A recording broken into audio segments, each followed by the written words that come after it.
नमस्कार मित्रांनो, राधे राधे, जय श्री कृष्ण, हर हर महादेव.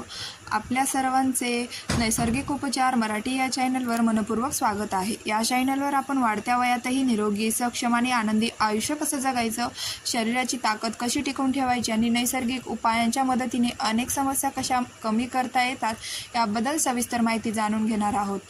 जर तुमचं वय 55, 60, 65 किंवा 70 वर्षांपेक्षा जास्त असेल आणि अलीकडच्या काही दिवसांपासून किंवा काही महिन्यांपासून सकाळी झोपेतून उठताना पाय जड वाटत असतील, अंथरुणातून उठल्यानंतर पहिले काही पाऊल टाकतानाच पोटाऱ्यांमध्ये वेदना जाणवत असतील, थोडंसं चाललं तरी पाय लवकर थकत असतील, जिना चढताना गुडघ्यांमध्ये ताकद उरली नाही असं वाटत असेल किंवा रात्री झोपताना पायात गोळे येत असतील, मुंग्या येत असतील किंवा अस्वस्थता जाणवत असेल तर आजचा हा व्हिडिओ शेवटपर्यंत नक्की पहा.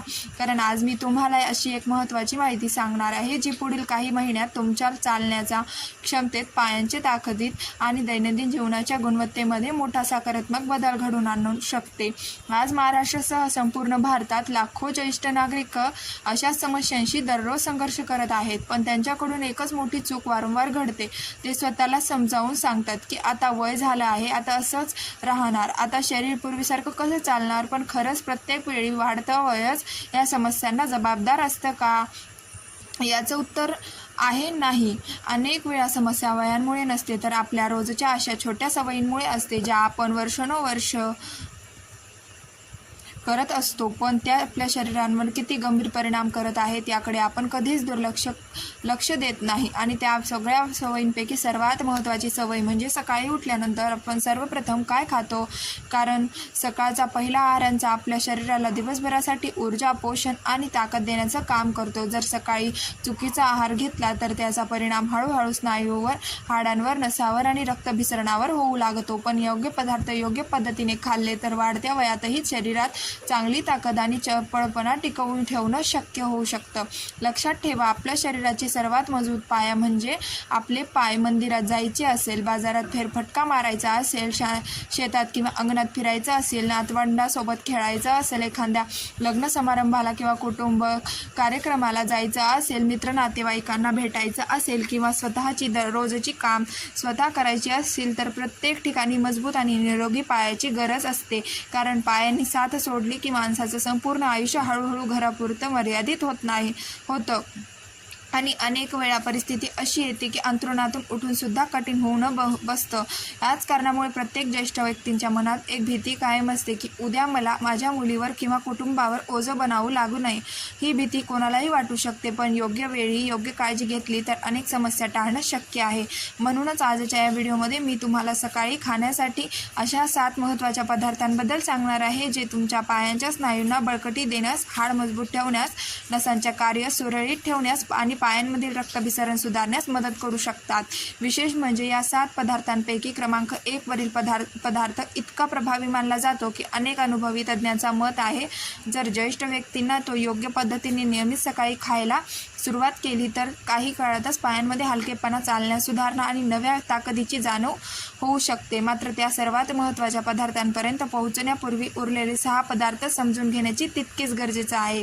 कारण प्रत्येक पदार्थांच्या शरीरामध्ये वेगळे आणि अत्यंत महत्त्वाचे काम असते. त्यामुळे हा व्हिडिओ शेवटपर्यंत नक्की पहा. कारण शेवटी मी ज्या क्रमांक 1च्या पदार्थांबद्दल सांगणार आहे तो जवळजवळ प्रत्येक मराठी घरांच्या स्वयंपाकघरात सहज उपलब्ध असतो, पण दुर्दैवानं बहुतेक लोक तो सकाळी योग्य पद्धतीने कसा खायचा हे विसरले आहेत. आणि हीच छोटीशी चूक पुढे मोठ्या आरोग्य समस्यांचे कारण ठरते. तर चला वेळ न घालवता आता सर्वप्रथम जाणून घेऊया की वाढत्या वयानुसार आपल्या शरीरांमध्ये नेमके कोणते 3 मोठे बदल होतात आणि त्यांचा आपल्या पायांच्या ताकदीवर, चालण्याच्या क्षमतेवर आणि एकूण आरोग्यावर इतका खोल परिणाम का होतो. पण व्हिडिओमध्ये पुढे जाण्या अगोदर जर तुम्ही आपल्या चॅनलला आणखी सबस्क्राईब केलं नसेल तर सबस्क्राईब करून घ्या, कारण की असेच महत्त्वाचे व्हिडिओ आपल्या चॅनलवरती येत असतात. म्हणून नक्की सबस्क्राईब करा आणि व्हिडिओ कुठेही न सोडता व्हिडिओ शेवटपर्यंत बघा, तर तुम्हाला व्हिडिओमधील माहिती संपूर्णपणे समजेल. चला तर आता सर्वप्रथम जाणून घेऊया वाढत्या वयानुसार शरीरामध्ये होणाऱ्या त्या 3 मोठ्या बदलांविषयी, जे हळूहळू आपल्या पायांची ताकद कमी करतात. हे 3ही बदल तुम्हाला बघणे फार महत्त्वाचे आहे. पहिला बदल म्हणजे स्नायूंचं प्रमाण कमी होऊ लागणं. वैद्यकीय भाषेत याला संक्रोपनिया असं म्हटलं जातं. सोप्या भाषेत सांगायचं झालं तर आपल्या शरीरातील मजबूत स्नायू वर्षानुवर्ष हळूहळू कमकुवत होत जातात. जसं एखादा मजबूत दोर सतत वापरल्यामुळे दिवसेंदिवस पातळ आणि कमकुवत होत जातो, अगदी तसंच आपल्या स्नायूंचंही होतं. साधारणपणे वयाच्या साठीनंतर दरवर्षी शरीरातील 1 ते 2% स्नायू कमी होऊ शकतात. विशेषतः जर शरीराला योग्य पोषण, पुरेसे प्रथिने आणि हलका व्यायाम मिळाला नाही तर त्यामुळे चालताना दम लागणे, पाय लवकर थकणे, खुर्चीतून उठताना त्रास होणे आणि संतुलन बिघडणे अशा समस्या वाढू लागतात. दुसरा मोठा बदल आपल्या हाडांमध्ये होतो. जसं जसं वय वाढतं तसं तसं हाडांमधील कॅल्शियमचं प्रमाण कमी होऊ लागतं आणि हाड आतून पोकळे व नाजूक बनू लागतात. या स्थितीला ऑस्टिओपोरोसिस असं म्हणतात. बाहेरून पाहिलं तर हाड पूर्वीसारखं मजबूत वाटतात, पण आतून ती जुन्या विटेसारखी कमकुवत झालेली असतात. त्यामुळे अगदी छोटासा धक्का लागला, पाय घसरला किंवा तोल गेला तरी फ्रॅक्चर होण्याचा धोका अनेक पटीने वाढतो. म्हणूनच वाढत्या वयात हाडांची काळजी घेणे अत्यंत आवश्यक असतं. तिसरा बदल म्हणजे शरीरातील रक्तभिसरणाचा वेग कमी होणे. विशेषतः पायांमध्ये हा परिणाम जास्त जाणवतो, कारण पाय हे हृदयापासून सर्वात दूर असतात आणि पायांमधून रक्त पुन्हा हृदयापर्यंत पोहोचवण्यासाठी शरीराला अधिक मेहनत घ्यावी लागते. जसा जसा रक्तप्रवाह मंदावतो तशी तशी पायांमध्ये सूज येणे, धडपणा जाणवणे, मुंग्या येणे, झिंझिण्या येणे, लवकर थकवा येणे किंवा चालताना जडपणा जाणवणे अशा तक्रारी सुरू होतात. हे तिन्ही बदल एकत्रितपणे आपल्या पायांची ताकद कमी करतात आणि दैनंदिन आयुष्यावर मोठा परिणाम करतात. पण आनंदाची गोष्ट म्हणजे योग्य आहार आणि योग्य सवयींची मदतीने या तिन्ही समस्यावर मोठ्या प्रमाणात नियंत्रण मिळवता येऊ शकते. औषध आणि डॉक्टरांचं महत्त्व नक्कीच आहे, पण त्याचबरोबर रोजच्या ताटात काय खातो यालाही तितकंच महत्त्व आहे. माझा उद्देश कोणताही औषधाचा पर्याय सांगणं नाही, तर अशी सोपी, विश्वासही आणि व्यवहारही माहितीची तुमच्यापर्यंत पोहोचवणे आहे, जी तुम्ही घरच्या घरी आपल्या स्वयंपाकघरातील सहज उपलब्ध पदार्थांच्या मदतीने आणि रोजच्या दिनचर्यात कोणत्याही महागड्या औषधांशिवाय किंवा परदेशी सप्लिमेंटशिवाय सहज अवलंबू शकता. पुढे जाण्यापूर्वी मला कमेंटमध्ये नक्की सांगा तुमचं वय किती आहे आणि साध्या पायांशी संबंधित कोणती समस्या तुम्हाला सर्वाधिक त्रास देते. गुडघेदुखी, पोटऱ्यांमध्ये गोळे येणे, चालताना लवकर थकवा येणे, रात्री पाय अस्वस्थ होणे की जिने चढताना दम लागणे. तुमची एक छोटीशी कमेंट दुसऱ्या अनेक ज्येष्ठ व्यक्तींना धीर देऊ शकते, कारण त्यांनाही वाटेल की या समस्येत ते एकटे नाहीत. चला तर मग आता उलट्या क्रमाने त्या 7 महत्त्वाच्या पदार्थांची माहिती जाणून घेऊया. 7व्या क्रमांकावर आहे असा एक साधा पदार्थ जो जवळजवळ प्रत्येक मराठी घरात सहज मिळतो, वर्षभर उपलब्ध असतो, किमतीही कमी असते, पण तरीही अनेक ज्येष्ठ लोक त्याकडे साधं फळ म्हणून दुर्लक्ष करतात. हा पदार्थ म्हणजे पूर्णपणे पिकलेला केळ. जर तुम्हाला रात्री झोपताना किंवा सकाळी उठल्यावर पोटऱ्यांमध्ये अचानक गोळे येत असतील, स्नायू आकडत असतील किंवा तीव्र वेदना होत असतील तर त्यामागचं एक महत्त्वाचं कारण म्हणजे शरीरात पोटॅशियम आणि मॅग्नेशियम या खनिजाची कमतरता. ही दोन्ही खनिजे स्नायूंना योग्य प्रकारे अंकुंचन प्रसारण करण्यासाठी आणि त्यांना आराम देण्यासाठी अत्यंत आवश्यक असतात. विशेषतः मध्यम आकाराचं पिकलेलं केळ हे पोटॅशियमचा उत्कृष्ट नैसर्गिक स्रोत मानला जाता. हे अगदी सोप्या उदाहरणातून समजून घ्या. आपल्या स्नायूंना एखादा स्प्रिंगसारखा समजा. जर त्या स्प्रिंगमध्ये योग्य लवचिकता आणि हालचाल नसेल तर ती अडकते आणि ताण निर्माण होतो. पोटॅशियम हे त्या स्प्रिंगला सुरळीतपणे काम करण्यास मदत करतं. त्यामुळे स्नायू मोकळ्या राहतात आणि गोळे येण्याचं प्रमाण कमी होण्यास मदत मिळू शकते. केळ कसं खावं? सकाळच्या नाश्त्यासोबत किंवा नाश्ता झाल्यानंतर एक पिकलेलं केळ सावकाश चावून खा. पूर्णपणे रिकाम्या पोटी केळ खाल्ल्यास काही लोकांना गॅस किंवा पोट फुगण्याचा त्रास होऊ शकतो, त्यामुळे ते नाश्त्यानंतर खाणं अधिक योग्य ठरतं. जर तुम्हाला मधुमेह असेल तर दिवसातून अर्धा किंवा 1 केळ किती योग्य राहील याबाबत तुमच्या डॉक्टरांचा सल्ला घ्या. तसेच मूत्रपिंडाचा आजार असल्यास किंवा रक्तदाबांसाठी काही विशिष्ट औषध सुरू असल्यासही केळ्यांचा प्रमाण डॉक्टरांच्या मार्गदर्शनानुसार ठरवा, कारण अशा परिस्थितीत पोटॅशियमचे प्रमाण नियंत्रित ठेवणे गरजेचे असतं. आता पुढचा पदार्थ याहूनही महत्त्वाचा आहे. महाराष्ट्रात ज्याला नाचणी म्हणून ओळखलं जातं तोच हा अमूल्य धान्य प्रकार 6व्या क्रमांकावर आहे. नाचणी. अनेक अनुभवी आहार तज्ज्ञांचा मत आहे की नाचणीमध्ये दुधापेक्षाही अधिक कॅल्शियम असू शकतं.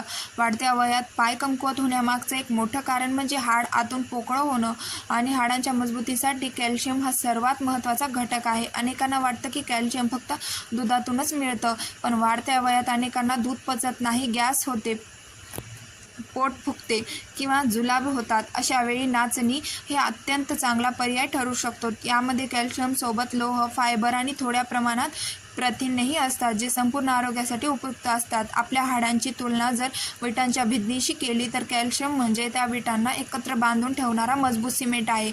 सिमेंटच नसेल तर भिंती बाहेरून कितीही चांगली दिसली तरी आतून कमकुवत होते.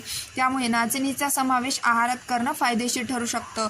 सकाळी नाचणीचा पेज, नाचणीची भाकरी, धिरडे, लाडू किंवा इतर पदार्थ खाऊ शकता. मात्र थायरॉईड किंवा किडनी स्टोनचा त्रास असल्यास तिचे प्रमाण डॉक्टरांच्या सल्ल्यानुसार ठेवा. आता आपण 5व्या क्रमांकाच्या पदार्थाकडे वळूया. हा असा पदार्थ आहे जो आपल्या आजी आजोबांच्या काळात जवळजवळ रोज सकाळी खाल्ला जायचा, पण आज अनेकांनी तो महागा समजून आपल्या आहारातून कमी केला आहे. हा पदार्थ म्हणजे रात्री पाण्यात भिजत ठेवलेले आणि सकाळी साल काढून खाल्लेले 5 ते 7 बदाम. आयुर्वेदामध्ये बदामाला मेंदू आणि स्नायू दोघांचेही उत्तम अन्न मानले गेले आहे. बदामामध्ये व्हिटॅमिन ई, मॅग्नेशियम आणि शरीरासाठी उपयुक्त आरोग्यदायी चरबी असते. व्हिटॅमिन ई स्नायूंच्या पेशींना होणाऱ्या नुकसानापासून संरक्षण देण्यास मदत करतं. मॅग्नेशियम स्नायूंना आराम मिळवून देते आणि आरोग्यदायी चरबी सांध्यांच्या नैसर्गिक हालचाली टिकवून ठेवण्यास सहाय्य करते. पण आता सर्वात महत्त्वाचा प्रश्न असा आहे की वाढत्या वयात गुडघेदुखी नेमकी का वाढते? यामागचं खरं कारण पुढच्या भागात सविस्तर जाणून घेऊया. आता एक महत्त्वाची गोष्ट समजून घ्या. वाढत्या वयानुसार आपल्या सांध्यांमधील नैसर्गिक गुळगुळतीपणा हळूहळू कमी होऊ लागतो. वैद्यकीय भाषेत याला सिन्युअल फ्लूइड असं म्हणतात. हा एक तेलासारखा द्रव्य पदार्थ असतो जो आपल्या सांध्यांना सुरळीत हालचाल करण्यास मदत करतो. जसं एखाद्या मशीनमध्ये योग्य प्रमाणात तेल नसेल तर त्यांचे भाग एकमेकावर घासून आवाज करू लागतात आणि लवकर झिजतात. अगदी तसंच आपल्या गुडघ्यांच्या आणि इतर सांध्यांचेही होतं. शरीराला योग्य प्रमाणात आरोग्यदायी चरबी मिळाली तर हा नैसर्गिक द्रव्य टिकून राहण्यास मदत होते आणि बदाम हे अशा चांगल्या चरबीचा उत्कृष्ट नैसर्गिक स्रोत मानलं जातं. मात्र बदाम खाताना एक महत्त्वाची गोष्ट लक्षात ठेवणे गरजेचे आहे.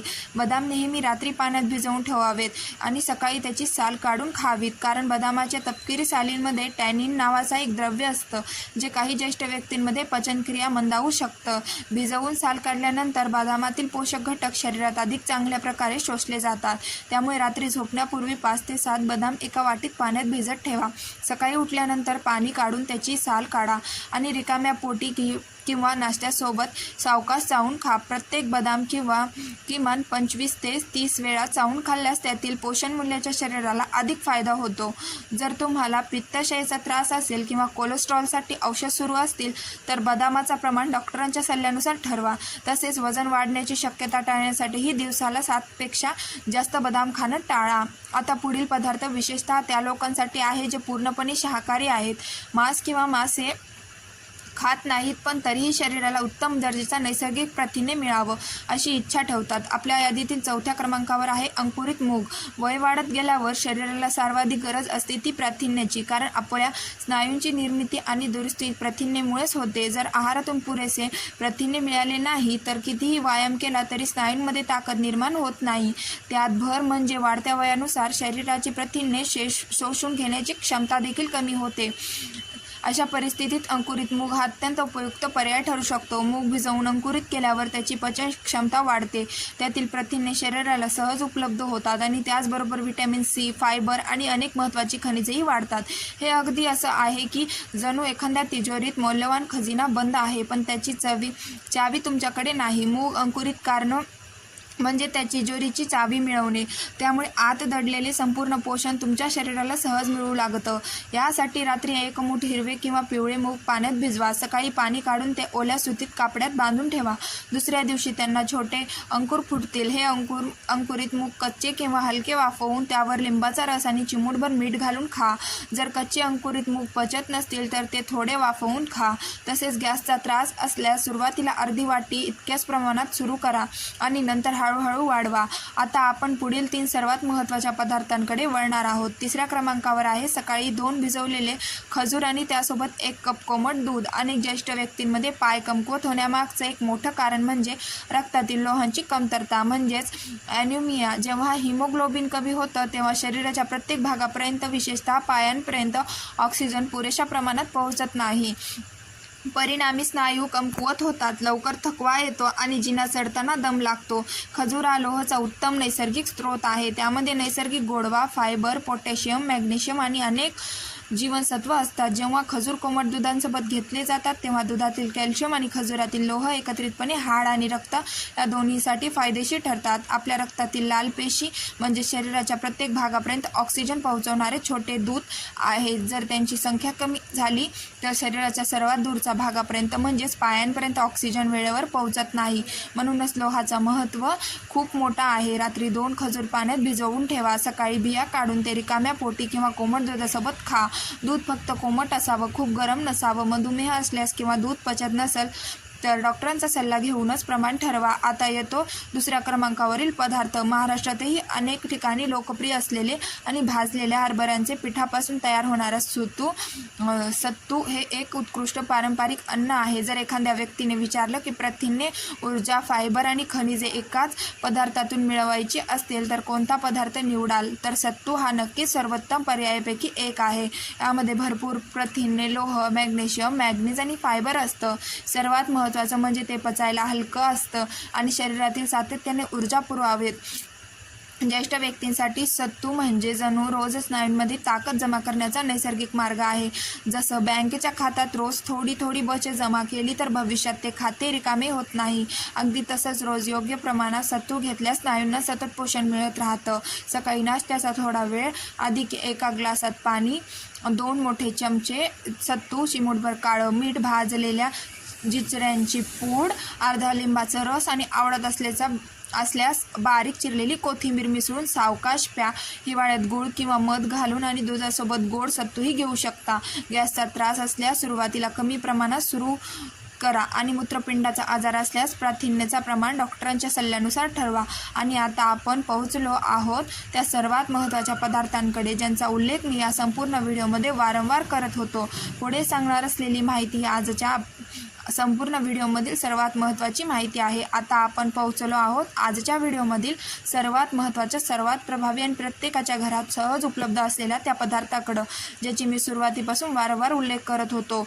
जर या संपूर्ण व्हिडिओमधून तुम्ही फक्त एकच गोष्ट लक्षात ठेवणार असाल तर ती हीच आहे. हा पदार्थ म्हणजे रात्रभर पाण्यात भिजवलेले काळे हरभरे. आपल्या आजोबांच्या काळात हा सकाळच्या आहारांचा एक अविभाज्य भाग होता.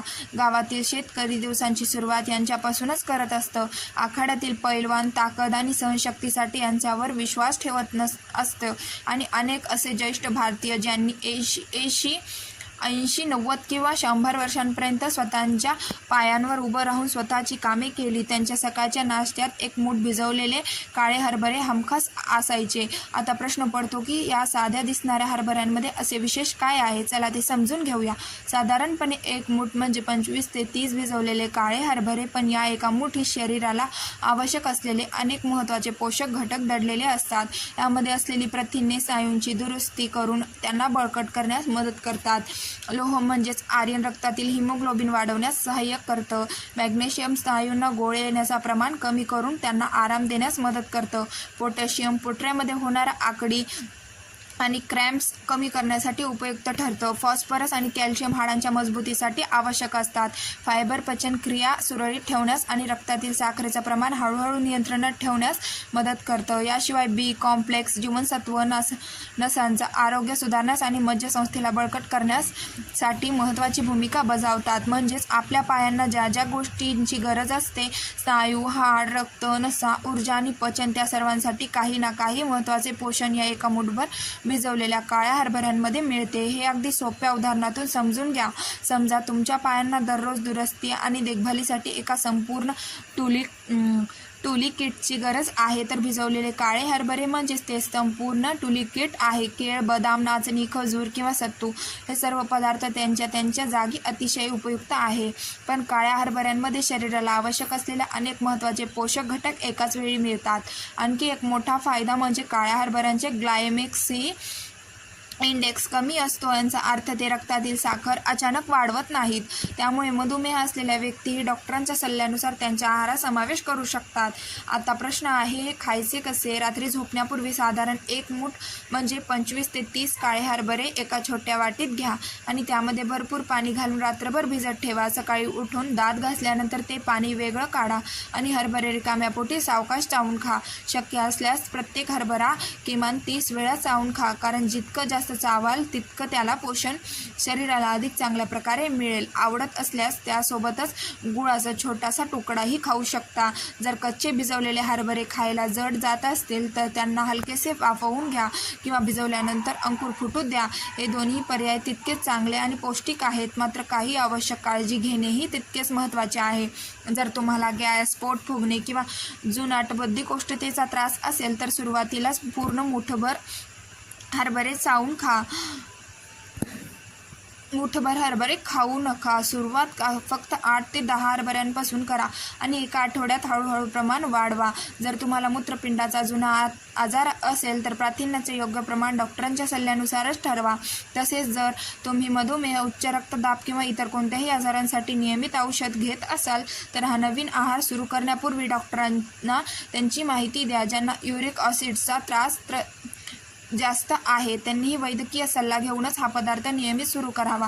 पण एक गोष्ट निश्चित आहे, जर तुम्ही ही छोटीशी सवय तुमच्या दैनंदिन जीवनाचा भाग बनवली, त्यांच्यासोबतच दररोज थोडं चालणं, हलका व्यायाम आणि पुरेसे पाणी पिण्याची सवय लावली तर तुमच्या पायांना नैसर्गिकरित्या बळ मिळण्यास मदत होऊ शकते आणि वाढत्या वयातही अधिक आत्मविश्वासाने चालणं, उभं राहणे आणि दैनंदिन काम करणे सोपे होऊ शकतं. मित्रांनो, आजच्या व्हिडिओमध्ये इतकेच. ही माहिती तुम्हाला उपयुक्त वाटली असेल तर हा व्हिडिओ नक्की लाईक करा. आपल्या मित्र, नातेवाईकांपर्यंत आणि विशेषतः घरातील ज्येष्ठ व्यक्तींपर्यंत शेअर करा, कारण तुमच्या एका शेअरमुळे एखाद्याचे आरोग्य सुधारण्यास मदत होऊ शकते.